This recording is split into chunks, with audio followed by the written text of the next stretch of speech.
मुझे लगता है 2000 पेज होंगे इस रिपोर्ट में। अभी तो ये नहीं पता कि रिपोर्ट क्या है।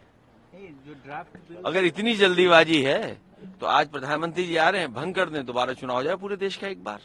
अगर इतनी ही जल्दी है वन नेशन वन इलेक्शन के लिए, तो ये समय, इससे अच्छा क्या समय मिलेगा कि जब हम संविधान पे चर्चा कर रहे हैं, बहस कर रहे हैं, तो आज ही अपनी भी सरकार और पूरे देश की सरकारें भंग कर दें, दोबारा चुनाव करा दें, अगर इतनी जल्दी है तो। और फिर हमने हाल तो वही देखा है ना, नारी वंदन, जो एक महिलाओं को सम्मान के लिए नारी वंदन, क्या आरक्षण हो गया महिलाओं का?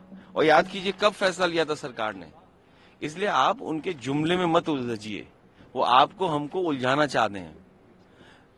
ये खोदने वाले लोग हैं और हम सब लोग नए रास्ते खोजने वाले लोग हैं। वन नेशन वन इलेक्शन से भी बड़े मुद्दे हैं। आज हमारे किसान की क्या हालत है।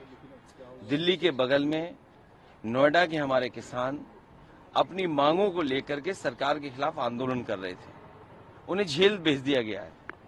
सुनने में आया है जो मिलकर के उनसे आए उनके एडवोकेट, उन्हें एकांत में डाल दिया। बताओ, किसान लीडर्स को काल कोठरी में डाल देना, उनसे किसी को मिलने नहीं देना, उनके साथ अन्याय अत्याचार करना, उनके परिवार के लोग सदस्यों को भी नहीं मिलने देना।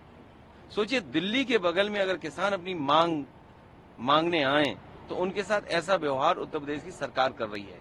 और आपने देखा, किसान वर्षों बैठे रहे अपने एमएसपी के लेकर के और उन कानूनों को वापस करने के लिए। लगभग 1000 किसानों की जान चली गई। ये मुद्दे बड़े हैं।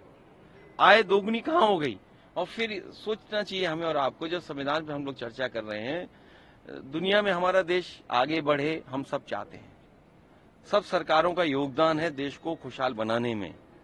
लेकिन आज सवाल सबसे बड़ा ये है कि जब हम 140 करोड़ की आबादी में सबसे ज्यादा हम अनाज दे रहे हों, अगर आपकी पर कैपिटा इनकम बढ़ गई हो, तो कम से कम सरकार को ये बताना चाहिए कि नीचे से ऊपर वाले 60% आबादी के लोग, उनकी पर कैपिटा इनकम क्या है। अगर उनकी पर कैपिटा इनकम बड़ी होगी तो शायद देश भविष्य में हमारा विकसित देश बन जाए। मुझे लगता है 2000 पेज होंगे इस रिपोर्ट में। अभी तो ये नहीं पता कि रिपोर्ट क्या है। जो ड्राफ्ट अगर इतनी जल्दीबाजी है तो आज प्रधानमंत्री जी आ रहे हैं, भंग कर दें, दोबारा चुनाव हो जाए पूरे देश का एक बार। अगर इतनी ही जल्दी है वन नेशन वन इलेक्शन के लिए, तो ये समय, इससे अच्छा क्या समय मिलेगा कि जब हम संविधान पे चर्चा कर रहे हैं, बहस कर रहे हैं, तो आज ही अपनी भी सरकार और पूरे देश की सरकारें भंग कर दें, दोबारा चुनाव करा दें, अगर इतनी जल्दी है तो। और फिर हमने हाल तो वही देखा है ना, नारी वंदन, जो एक महिलाओं को सम्मान के लिए नारी वंदन, क्या आरक्षण हो गया महिलाओं का? और याद कीजिए कब फैसला लिया था सरकार ने। इसलिए आप उनके जुमले में मत उलझिए, वो आपको हमको उलझाना चाहते हैं। ये खोदने वाले लोग हैं और हम सब लोग नए रास्ते खोजने वाले लोग हैं। वन नेशन वन इलेक्शन से भी बड़े मुद्दे हैं। आज हमारे किसान की क्या हालत है। दिल्ली के बगल में नोएडा के हमारे किसान अपनी मांगों को लेकर के सरकार के खिलाफ आंदोलन कर रहे थे, उन्हें जेल भेज दिया गया है। सुनने में आया है जो मिलकर के उनसे आए उनके एडवोकेट, उन्हें एकांत में डाल दिया। बताओ, किसान लीडर्स को काल कोठरी में डाल देना, उनसे किसी को मिलने नहीं देना, उनके साथ अन्याय अत्याचार करना, उनके परिवार के लोग सदस्यों को भी नहीं मिलने देना।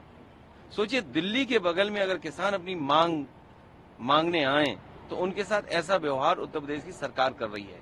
और आपने देखा, किसान वर्षों बैठे रहे अपने एमएसपी के लेकर के और उन कानूनों को वापस करने के लिए। लगभग 1000 किसानों की जान चली गई। ये मुद्दे बड़े हैं। आय दोगुनी कहां हो गई? और फिर सोचना चाहिए हमें और आपको, जब संविधान पे हम लोग चर्चा कर रहे हैं, दुनिया में हमारा देश आगे बढ़े, हम सब चाहते हैं। सब सरकारों का योगदान है देश को खुशहाल बनाने में।